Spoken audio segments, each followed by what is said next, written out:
Cari amici di Antiqua Vox, eccoci qua a un nuovo appuntamento con Vivere Musica. Insieme a me, dall'altra parte, in questo controluce tra case, dunque io che vi parlo dal mio giardino, metto in luce Massimiliano Raschietti. Ciao Massimiliano. Ciao Valentina, buongiorno a tutti gli ascoltatori di Antiqua Vox. Evviva, evviva, evviva! Sì, perché Vivere Musica è questa serie di appuntamenti concepita dagli amici di Antiqua Vox con il coordinamento di Giulio De Nardo, che ci portano anche nei giorni della quarantena a rivivere pagine di musica antica, com'è nello spirito di Antiqua Vox, con tanti amici, come lo sono stati i musicisti che abbiamo appena incontrato e com'è Massimiliano Raschietti. Da dove ci sentiamo, Massimiliano? Dove sei in questo momento? Io sono a casa mia, nel mio studio, abito in provincia di Vicenza, a Due Ville, già da 10 anni. E, ecco, mi ritengo anche fortunato perché ho una stanza tutta per me dove poter studiare, che non molesta vicini di casa e dunque ho ampia libertà d'azione, possiamo dire così. Benissimo Massimiliano, allora in questo nostro percorso siamo giunti all'appuntamento numero 4, un appuntamento che va a riprendere un concerto che tu hai tenuto nella chiesa di San Gaetano a Treviso il 7 luglio del 2017. Un bellissimo programma con vari spunti di cui parlare, scuola organaria veneta, arte organistica del Settecento. Dacci una tua introduzione a questo programma. Sì, beh, intanto partirei dallo strumento perché il concerto ha avuto luogo appunto presso la chiesa di San Gaetano a Treviso, dove è custodito un organo Callido del 1770. Quando si parla di Gaetano Callido si parla di un organaro di spicco della scuola veneta del Settecento, direi della seconda metà del Settecento. È custodito uno strumento prezioso, pregevole per la sonorità cristallina, chiara, la pronuncia dolce dei registri dei principali, insomma caratteristiche che riflettono l'arte organaria di Callido, ma anche dei suoi predecessori maestri. Infatti Callido ha imparato, o meglio ha preso la professione di organaro presso Nacchini, a sua volta geniale costruttore di strumenti, che ha dato un notevole contributo a produrre un modello di strumento che guardava verso la tradizione, cioè era strettamente legato al modo di costruire gli strumenti dei maestri antichi, ma si avvaleva di innovazioni che potevano soddisfare le esigenze della moda del periodo cosiddetto, almeno in musica, galante. Mm-hmm.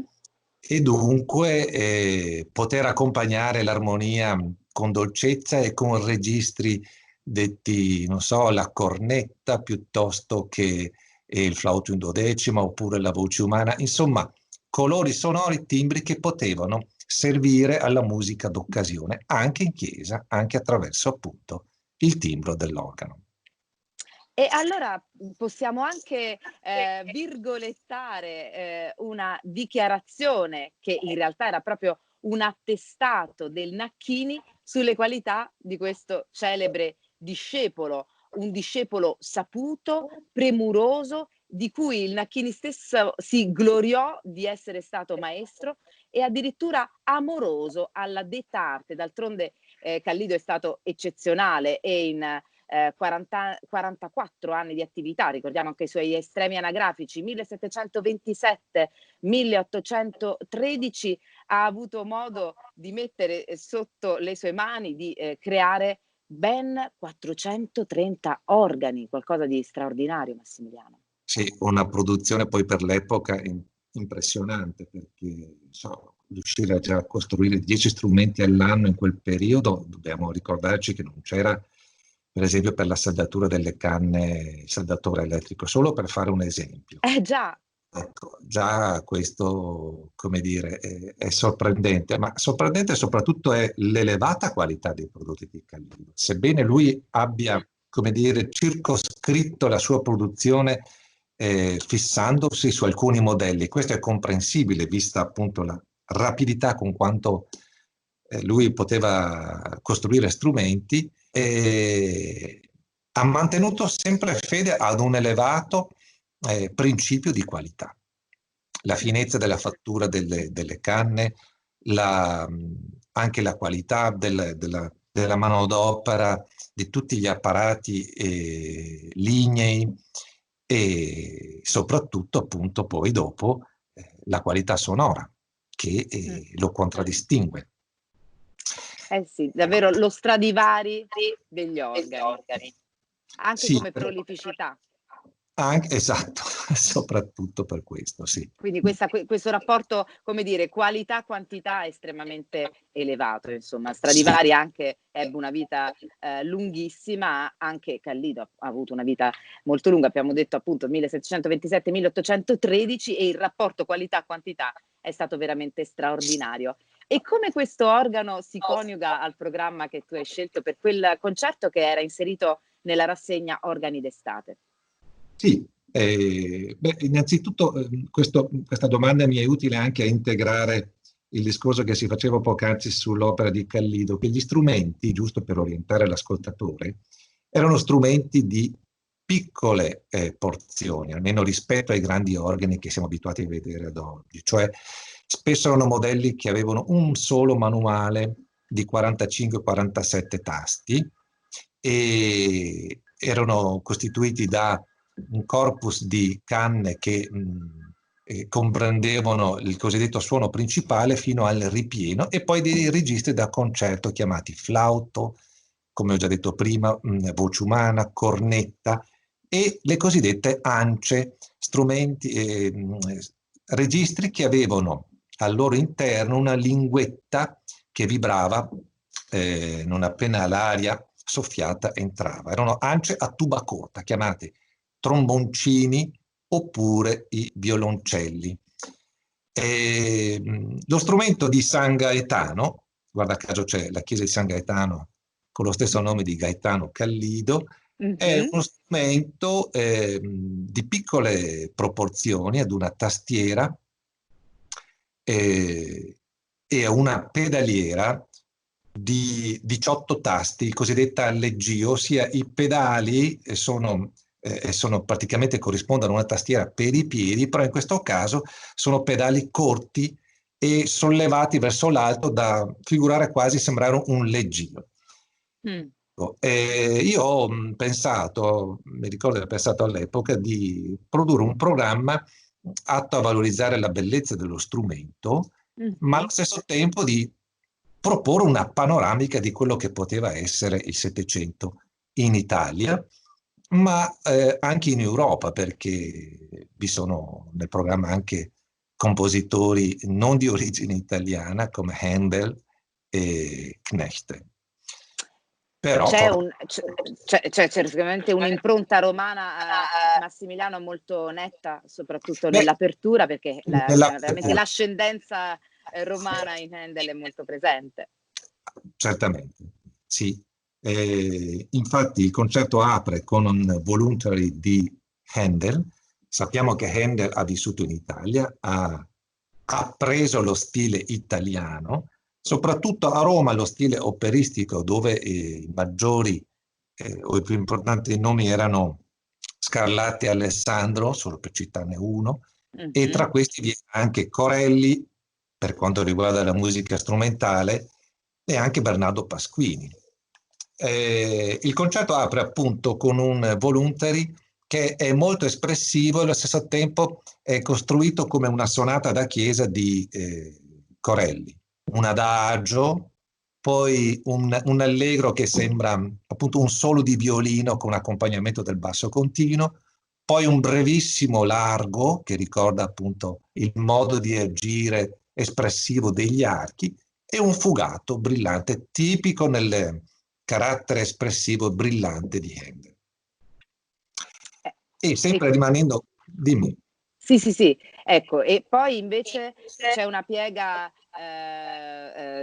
con un altro autore che ci fa comunque rimanere a Roma, stavi per dire Bernardo Pasquini. Esattamente, Bernardo Pasquini, che è stato un importantissimo compositore, cembalista e organista toscano, ma diciamo romano d'adozione perché già a 12 anni era a Roma. E Bernardo Pasquini si inserisce in quel mondo di grande produzione musicale che è il Settecento romano, appunto con i nomi poc'anzi citati, e io propongo due brani molto noti del suo repertorio cembalo organistico. Uno è La toccata con lo scherzo del cucù e l'altra opera sono le variazioni capricciose. La toccata, la prima, è assai nota proprio per questo continuo ripetersi dell'imitazione del verso del Mhm. cucù, terza minore, e va detto che Pasquini non era l'unico, o meglio non è stato l'unico a, come dire, a impegnarsi in una simile composizione. Già lo precede Frescobaldi, per non dire anche Caspar Kerl. Insomma, c'era questo piacere nel dilettarsi nell'imitazione anche degli animali. Ci sono anche altre esperienze musicali, come mi viene in mente adesso un capriccio di Farina per archi e basso continuo, in cui appunto il compositore si diverte ad inserire versi di animali qua e là. Nel caso della toccata sul verso del cucù, l'ho voluta inserire perché il flauto del Callido è un flauto incantevole, trasparente, chiaro, e secondo me era perfetto come registro da utilizzare per l'imitazione di questo verso. Poi le varie... Massimiliano, sì, grazie che ci dai queste note, perché così avremo modo proprio di tendere l'orecchio su questi aspetti durante l'ascolto. Quindi una scelta di un programma per un organista più che mai deve essere anche in relazione allo strumento. Direi di sì. Prescindere dallo strumento è molto rischioso perché presentarsi ad un concerto con un programma che non tiene conto dello strumento si rischia di dover compiere degli adattamenti rinunciando molto a quello che lo spartito ci chiede e talvolta si è costretti a sottoporre la musica stessa delle forzature che magari lo strumento non è in grado di reggere.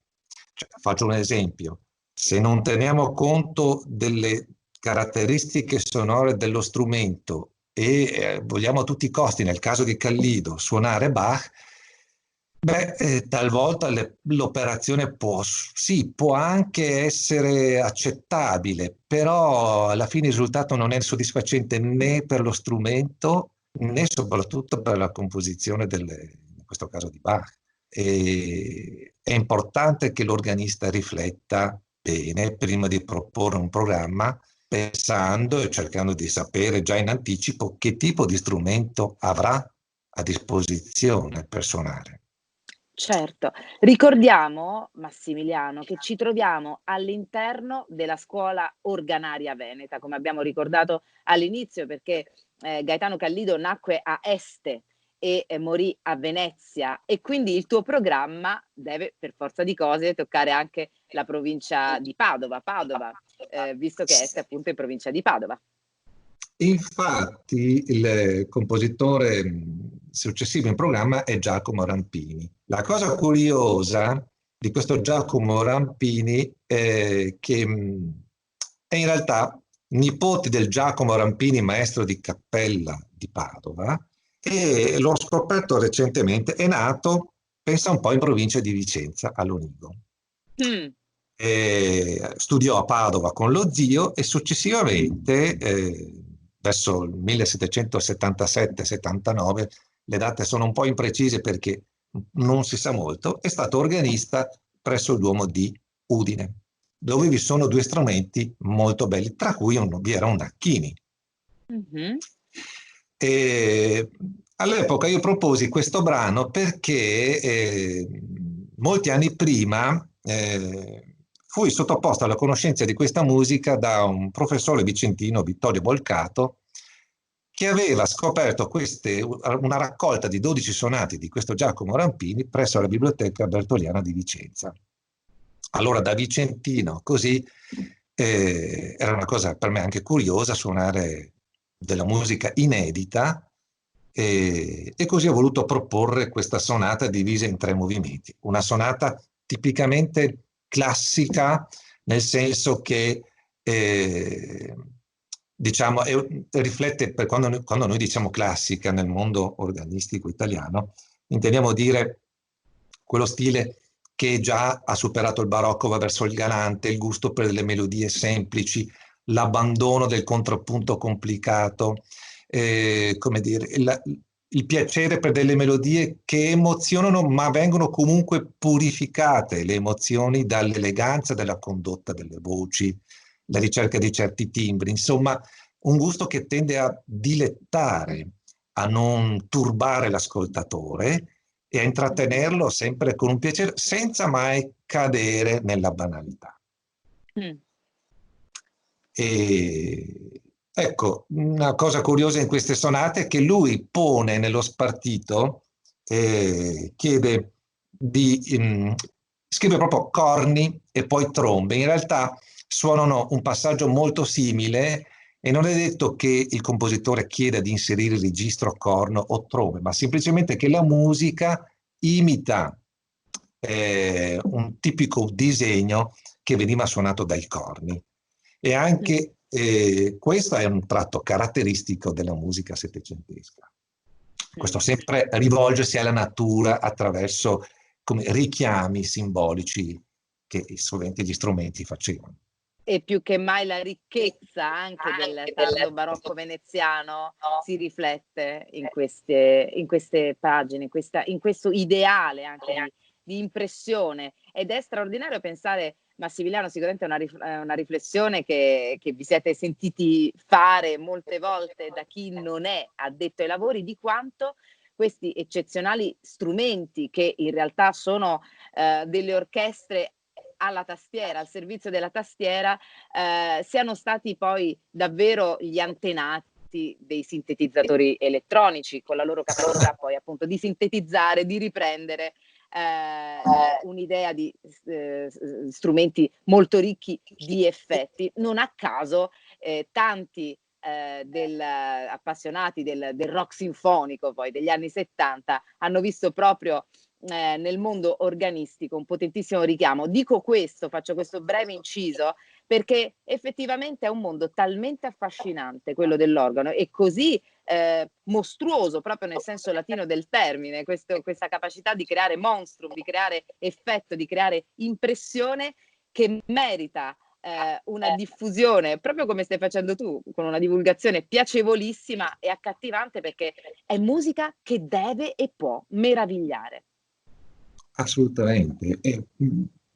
Come hai detto te, è impressionante il mondo della musica per organo, gli effetti, ma è impressionante soprattutto perché lo strumento organo è uno strumento fortemente legato al territorio. È l'espressione, se vogliamo dire così, del carattere degli abitanti del luogo dove è costruito lo strumento.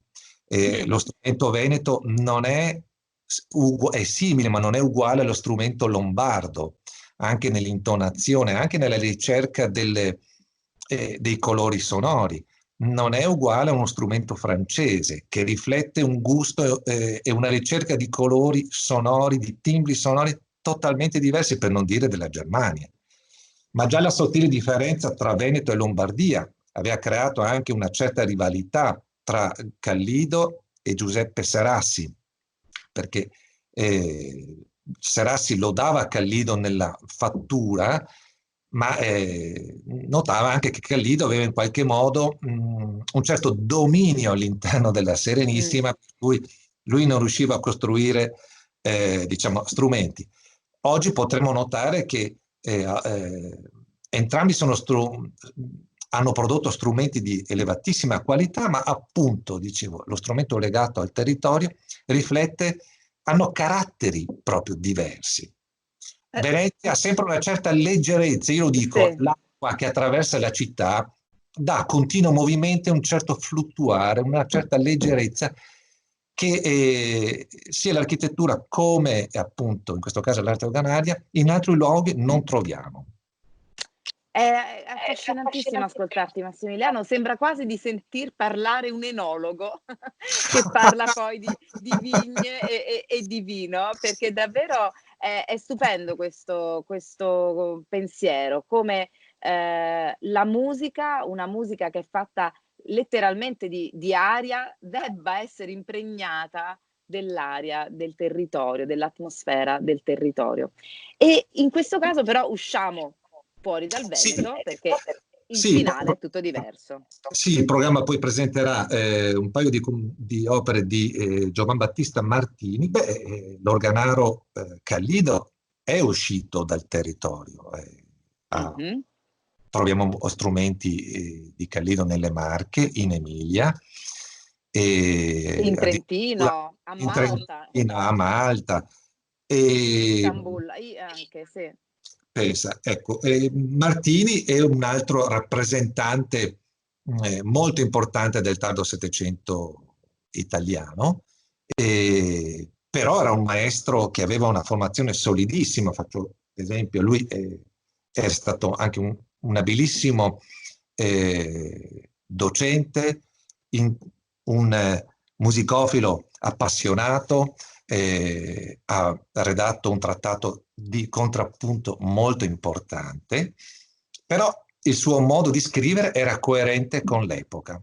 Come Rampini, questo gusto di mescolare sapienza compositiva, il contrappunto nei momenti dove è richiesto, cioè la musica polifonica nello stile severo per quanto riguarda la musica per il culto, ma allo stesso tempo, per esempio, con le elevazioni oppure con le suonate per il post-comunio, utilizzare quella leggerezza e quella vivacità tipica del carattere galante Mh.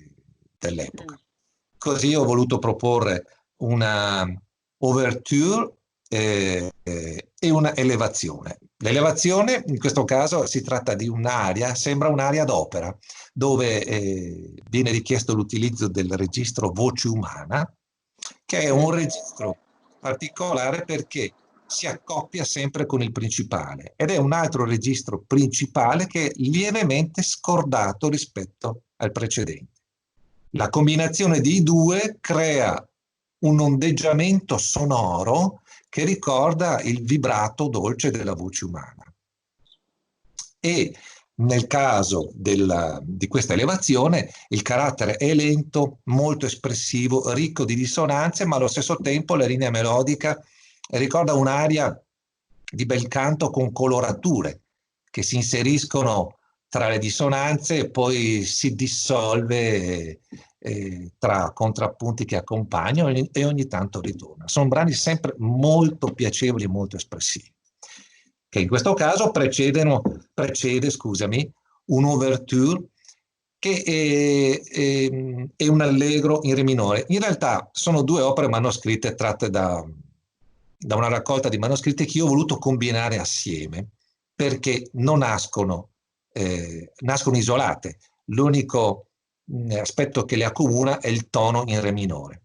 A me sembrava che potessero stare bene assieme, la prima seguita dalla seconda, per cui l'ouverture, diciamo così, imponente, maestosa, seguita da un allegro vivace che ricorda un allegro di un concerto d'archi di Vivaldi molto pieno di fuoco, come spesso ricordavano le cronache degli stranieri che venivano in Italia all'epoca e trovavano che i musicisti italiani suonassero gli allegri velocissimo, in modo assai rapido, no? E seguito a sua volta dalla ripresa dell'ouverture. Insomma, una combinazione a mio avviso molto efficace. Bene, e poi c'è in chiusura una curiosità, perché c'è un Sì, autore non troppo noto, tedesco, nato nel sì, 1752, morto nel 1817, è stato anche un teorico della musica e sicuramente più noto nel mondo organistico che all'esterno di esso. Assolutamente. Beh, in questo caso ho voluto io, come dire, portare Callido all'estero, nel senso, se Callido è uscito dai confini territorio della Serenissima all'epoca, ho pensato di concludere questo percorso musicale con un altro compositore tedesco come Handel, si chiama Justin Heinrich Knecht, che nasce nella seconda metà del Settecento. È importante perché lui ha composto una suona d'organo completa per studenti principianti e studenti avanzati, in cui spiega tutte le parti dello strumento, come utilizzare i registri, scrive vari brani per poter accedere e fare un corso progressivo per crescere nell'abilità di utilizzare lo strumento. Questo è un tema di variazioni perché lui scrive für Geübtere, cioè per studenti avanzati, il cui arte non è in questo caso l'arte organistica, insegnare come utilizzare i registri, bensì un modello di composizione, come variare un semplice tema utilizzando vari registri che lui di volta in volta propone. Ogni variazione indica cosa utilizzare come colore sonoro per la variazione specifica. E a me sembrava un brano ideale, un po' forse difficile per me da adattare allo strumento, però non impossibile. Benissimo, allora grazie Massimiliano Raschetti, è un piacere ascoltarti, naturalmente all'organo con le mani sulla tastiera, ma è un piacere davvero anche ascoltarti raccontare le cose della musica. Quindi voglio ridare tutti i riferimenti di questo concerto ai nostri amici, agli amici di Antiqua Vox e di Vivere Musica. È il quarto appuntamento questo della nostra serie, un concerto di Massimiliano Raschietti sull'organo di Gaetano Callido del 1770, un anno importante, insomma 250 anni fa, abbiamo fatto cifra tonda, ci mettiamo pure così un ricordino per il povero Ludwig che quest'anno nacque appunto nel 1770, Beethoven quest'anno sta avendo dei festeggiamenti un po' ristretti, ma insomma 250 anni fa Gaetano Callido creava anche splendidi organi come questo. Massimiliano, l'ultimo saluto da parte tua? Che dire, beh, io sono onorato e felice di poter, come dire, essere presente tra gli amici di Antiqua Vox così in maniera virtuale e un grazie a tutti quanti hanno reso possibile questa esperienza. La musica continua a vivere con il nome anche di Vivere Musica. Grazie Massimiliano Raschietti e a tutti voi un buon ascolto e una buona visione.